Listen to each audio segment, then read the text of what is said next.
The Utah Jazz are a team that completely blew things up and completely turned around their direction last offseason, or at least we thought.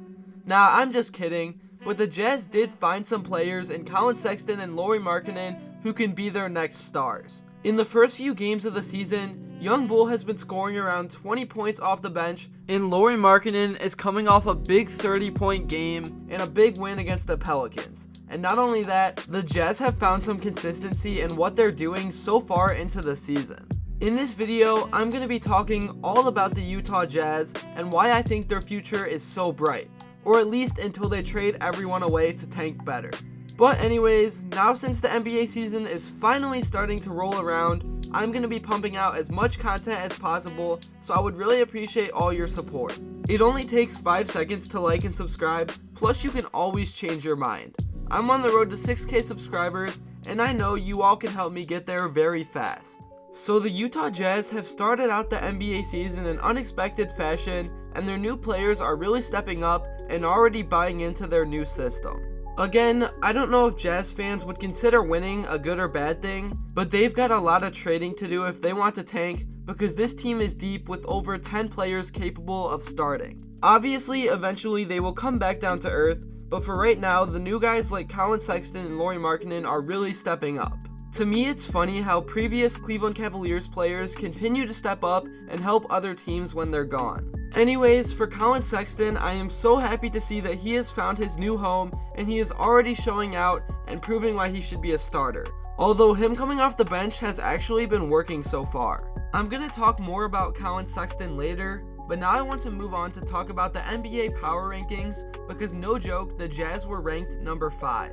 Obviously, it's not going to stay that way, but I almost couldn't believe my eyes when I saw it. This team just shouldn't be good at all.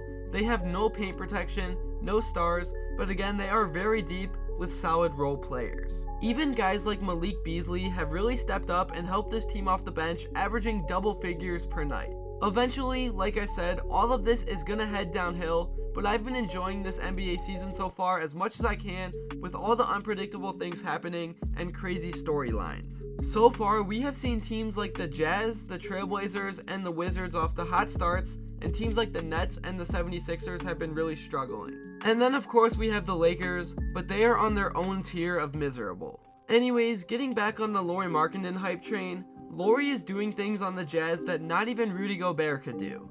There's only a few 7-footers in the league that have the ability to get a stop on defense and then run up the floor with the ball in transition and make something happen, and Lauri is one of them.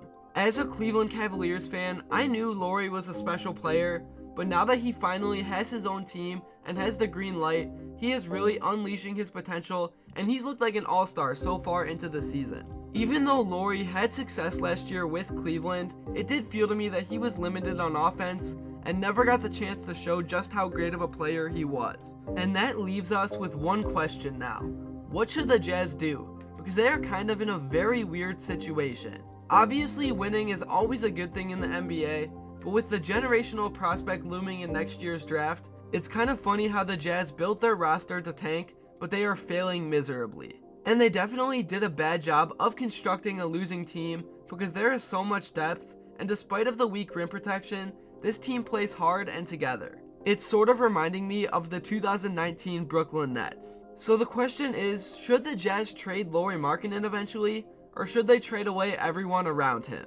Or also, another option they could choose is to go with the flow and keep winning, but the problem is, we all realistically know that they won't keep this up the whole season, and they will probably be around a 500 team, and we all know that is the worst case scenario for them. In the NBA, you either want to be really good or really bad.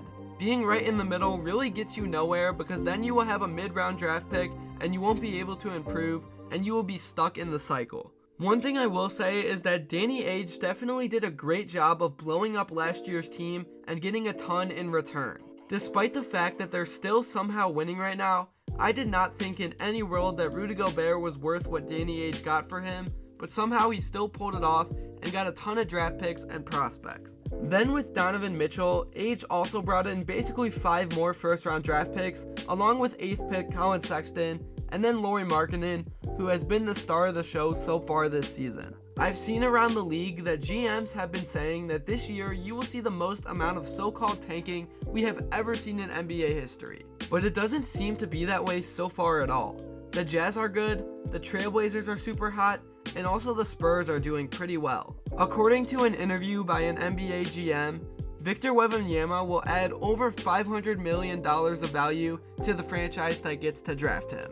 So it really all makes sense, and many have also said he's the best prospect ever. So as for the reason I made this video, I really do think the Jazz are eventually going to blow things up despite winning, because being a 500 team would be the worst outcome possible for them.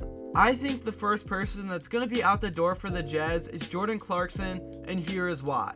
With how things are strangely going in the NBA this year, you are either contending or tanking.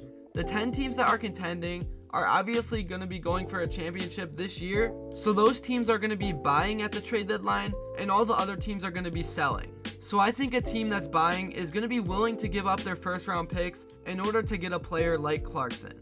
Clarkson would add so much to a championship team off the bench, and he also has so much experience. I really do think the Jazz need to eventually go all in on tanking, or else they will just be screwing themselves. I would also get Rudy Gay, Beasley, and Talen Horton-Tucker out of there as well to get more draft picks and allow opportunity for Ochai Agbaji and Collin Sexton to get more minutes. Allowing the young players to develop is a key factor when doing a rebuild, and right now the Jazz just have too much experience. I don't know why, but it just feels so weird to talk about this, but tanking is really an important thing to do in the NBA, or else you're gonna end up like the Kings. I personally think the Jazz should just keep a few of their young and upcoming players and get rid of all the experienced ones. I know Lauri Markkanen is playing out of his mind right now and would probably have a lot of value, but they should keep him, as well as Collin Sexton and Ochai Agbaji.